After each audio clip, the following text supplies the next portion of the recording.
Hello दोस्तों, स्वागत है आप सब बच्चों को अपने चैनल सरकारी रिजल्ट में। दोस्तों यहाँ पे मैं अभी लेकर आया हूँ आपके लिए फाइनेंशियल अकाउंटिंग एफए। ठीक है। बीकॉम प्रोग्रामिंग और बीकॉम ऑनर्स इन दोनों के कोर्सेज़ के लिए ये जो सब्जेक्ट है बहुत ज़्यादा मायने रखता है, कोर सब्जेक्ट है, तो इसको पढ़ना बहुत ज़रूरी है। ठीक है। पहला इसमें जो चैप्टर है वो कॉन्सेप्ट और कन्वेंशंस के बारे में बताया गया है कि अकाउंटिंग क्या होता है। ठीक है, इसकी डेफिनेशन क्या है, ये चीज़ आपको डिटेल्स में बताया गया है। तो आपको ये नोट्स पढ़ना है और पढ़ के अपने दोस्तों के साथ शेयर कर देना है, इस वीडियो को भी शेयर कर देना है।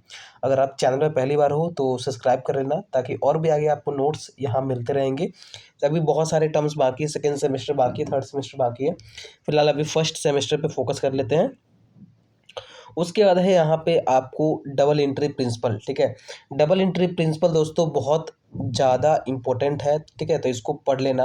किसी भी चीज़ को पढ़ो ना पढ़ो, कुछ चीज़ें ऐसी होती है एफए में जिसको पढ़ना बहुत ज़रूरी होता है। डबल एंट्री जो प्रिंसिपल होता है, पढ़ना भी है, इसको सीखना भी है। ठीक है। खैर, प्रैक्टिकल तो अभी आपको होगा नहीं। ठीक है, एफए में जब होगा तब देखा जाएगा। फिलहाल आपको डबल एंट्री में सब कुछ आपको सीखना है।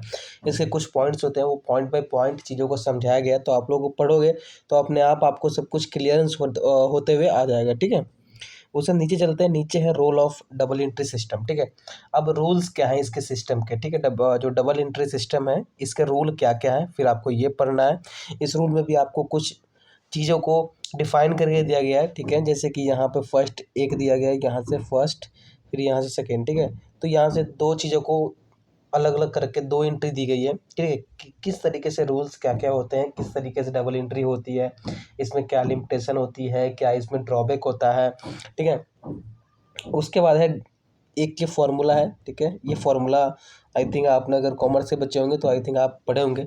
Debit all expense and loss and credit all income and gains. ठीक है, तो ये भी मतलब एक तरीके से पढ़ना है। इस पे भी क्वेश्चंस आते हैं, इसकी भी फार्मूला है, वो भी आपको पता होगा। ठीक है, अब हम बात करते हैं फंक्शन ऑफ अकाउंटिंग के। अकाउंट्स के क्या क्या फंक्शन है। ठीक है, अकाउंटिंग के क्या क्या फंक्शन है। इसमें अकाउंटिंग के यहाँ पे कितने चार चार फंक्शन दिए हैं, और चारों और फोर्थ वाला जो फंक्शन है उसके भी एक एक अलग अलग प्रकार दिए हैं। ठीक है, इसमें मेंटेनिंग है। ठीक है, सिस्टम रिकॉर्ड करना, बिजनेस के ट्रांजेक्शन को प्रॉपरली रिकॉर्ड करना। ठीक है, कम्युनिकेशन, फाइनेंशियल रिजल्ट है जो, ठीक है, जो कि आपको जो भी कम्युनिकेट करते हो उसको अकाउंटिंग में रखना।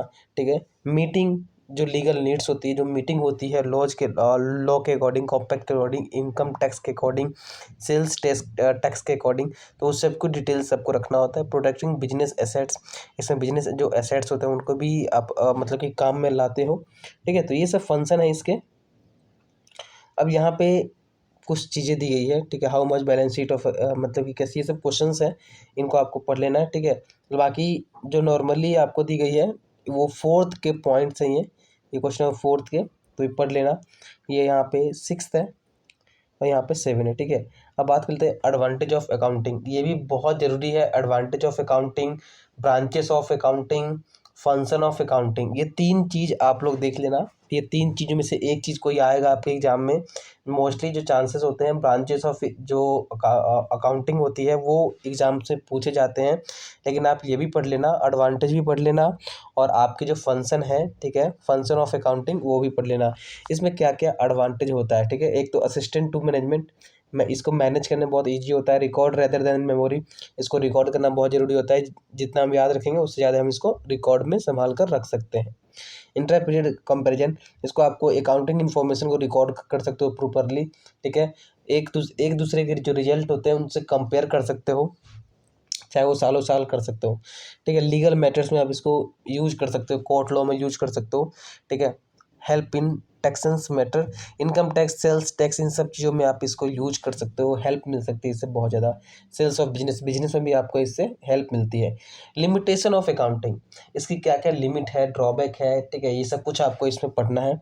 ठीक है, तो पहला जो लिमिट होती है अकाउंटिंग इन्फॉर्मेशन। ठीक है, दूसरा होता है फिक्स एसेट, तीसरा होता है अकाउंटिंग इन्फॉर्मेशन। अकाउंटिंग इन्फॉर्मेशन को हर तरीके से आपको डेवलप करना पड़ता है, डिस्कस करना पड़ता है, और एडवर्टाइजमेंट करना पड़ता है, रिसर्च करना पड़ता है। तो इसके कुछ आपको लिमिटेशन दी गई है, कहाँ कहाँ तक लिमिट है, कहाँ तक ड्रॉबैक है, तो वो भी आपको पढ़ना है। ये नोट्स आपको डिस्क्रिप्शन बॉक्स में लिंक है, वहाँ से आपको मिल जाएगा, जाकर फटाफट डाउनलोड कर लेना। और हाँ, अपने दोस्तों के साथ इस वीडियो को शेयर करना मत भूलना, और सब्सक्राइब करना तो कभी मत भूलना, क्योंकि नए वीडियो हमारे चैनल पे आपको मिलते रहेंगे नोट्स के रिगार्डिंग, एसओएल के रिगार्डिंग, ड्यू के रिगार्डिंग।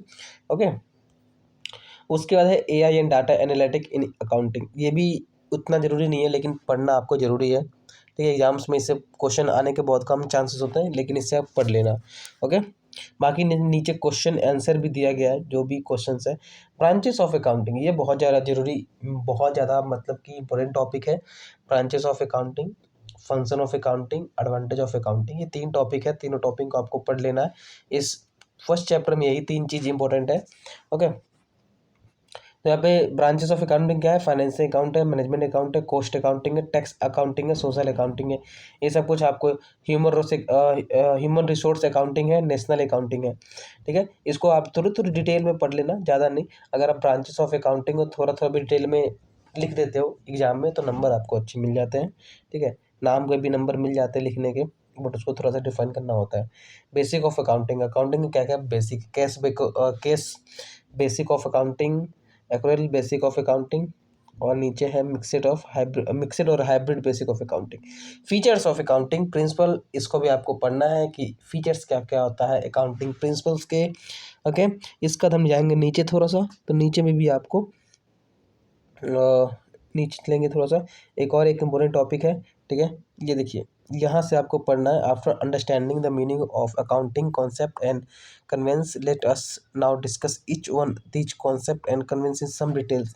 इसको और डिटेल्स में आपको थोड़ा सा समझना है। ठीक है, इसलिए मैंने इसको थोड़ा सा डिटेल में ही बनाया है। ठीक है, जहाँ देखेंगे थोड़ा सा लंबा कॉन्सेप्ट दिया गया है, तो आप लोगों को थोड़ा थोड़ा नहीं लेकिन पूरा इसको पढ़ना है। इस वाले से फिल इन द ब्लैंक्स होते हैं, और जो शॉर्ट नोट होते हैं वो भी आते हैं एग्जाम में। शॉर्ट नोट तो ज़्यादा आते हैं, फिल इन द ब्लैंक्स तो नहीं आते हैं, लेकिन शॉर्ट नोट आते हैं, तो वो चीज़ आपको ध्यान में रखना है। शॉर्ट नोट के लिए ये चीज़ें बनाई गई है, तो यहाँ से आप शॉर्ट नोट के लिए कुछ भी उठा सकते हैं। और देखिए, डुअल एसेट कॉन्सेप्ट भी उठा सकते हैं आप। उसके बाद नीचे जाएंगे हम थोड़ा सा और नीचे। ठीक है, तो ये एक फॉर्मूला है। ठीक है, capital plus liabilities equal to asset in its most expanded form. ये भी आपको पढ़ना है। ये सब कुछ आप जब पढ़ लोगे तो आपको थोड़ा सा जो क्लियरेंस है वो मिल जाएगा कि अकाउंटिंग होता क्या है, किस किस तरीके से काम करता है। ठीक है, अब यहाँ पे एक कंसिस्टेंसी है, offer the following advantage to the user of the statement. ठीक है, ये भी आपको पढ़ लेना है, ये भी इंपॉर्टेंट है आपके लिए, तो इसको भी आपको पढ़ना है।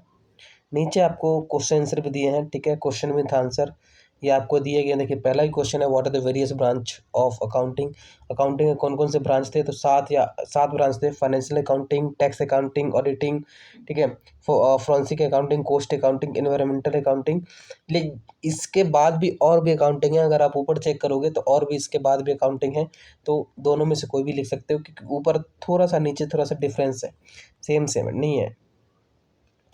ठीक है, अब सेकेंड क्वेश्चन है कि कॉन्सेप्ट क्या होता है, कॉन्सेप्ट क्या होता है, सेपरेट बिजनेस इंटायर कॉन्सेप्ट का, two side of the same coin, इसको एक्सप्लेन करना है, तो इसको एक्सप्लेन किया गया है।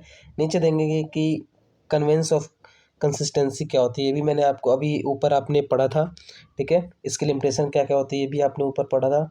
उसका नीचे आ जाते हैं लेसन 2 में अकाउंटिंग स्टैंडर्ड। इसमें ज़्यादा कुछ नहीं है, 1-2 टॉपिक है ज़्यादा इंपॉर्टेंट जो कि आपको पढ़ना है। ओके, तो इसको आपने ये ना छोटा चैप्टर है, लेसन 2 अगर आप देखोगे छोटा चैप्टर है, ज़्यादा बड़ा चैप्टर नहीं है। ठीक है, यूटिलिटी ऑफ अकाउंटिंग स्टैंडर्ड पढ़ लेना। और यहाँ आप जब नीचे आओगे तो प्रोसीजर और प्रिपेयरिंग अकाउंटिंग पढ़ लेना। और ये नोट्स आपको डिस्क्रिप्शन बॉक्स में मिल जाएगा, तो जाओ फटाफट नोट्स को डाउनलोड कर लो, इसमें भी क्वेश्चन आंसर दिए गए हैं जो कि पढ़ लेना आप लोग। ठीक है, अभी हम मिलेंगे किसी नेक्स्ट वीडियो में किसी नेक्स्ट टॉपिक के साथ, तब तक के लिए जय हिंद दोस्तों।